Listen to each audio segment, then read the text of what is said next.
جب کبھی بھی انسان قرآن مجید سنے تو ہر حرف پر ایک نیکی کا ثواب ملتا ہے، لیکن رمضان مبارک کے اندر جب قرآن مجید سنا جاتا ہے تو ایک حرف پر 70 نیکیوں کا اجر ہے، کیونکہ ہر نیکی 70 گنا بڑھ جاتی ہے۔ رمضان مبارک کے اندر جب ہم تراویح کے اندر شامل ہوتے ہیں، تراویح میں قرآن مجید سنتے ہیں تو تقریباً روزانہ ایک پارہ پڑھا جاتا ہے۔ ایک پارے پر 8.5 لاکھ نیکیاں نقد مل جاتی ہیں صرف قرآن مجید سننے پر، اور جو نماز نوافل پڑھتے ہیں ان پر الگ ملتی ہیں۔ اگر سردی کا موسم ہے سردی برداشت کی، گرمی کا موسم ہے گرمی برداشت کی، اس پر الگ اجر سے اللہ تعالیٰ کی طرف سے۔ اگر بڑھاپا تھا، بیماری تھی، کھڑے رہے پھر بھی مشقت سے ساتھ نماز میں شامل رہے، اس پر الگ سے ثواب ہوتا ہے۔ تو کتنا زیادہ اللہ تعالیٰ کی طرف سے ہر اس شخص کے لیے اجر ہوتا ہے جو قرآن مجید تراویح کے اندر روزانہ سن کے جاتا ہے۔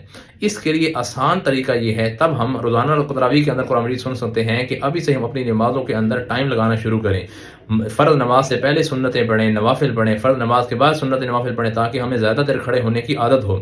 جب ابھی سے عادت بن جائے گی نماز میں کھڑے ہونے کی، تو تراویح جب رمضان مبارک کا مہینہ آئے گا تو اس وقت بھی کھڑے ہونا کوئی مشکل نہیں ہوگا، اور اتنا بڑا اجر لینے کے ہم مستحق ہو جائیں گے۔ اللہ تعالیٰ عمل کرنے کی توفیق نصیب فرمائے۔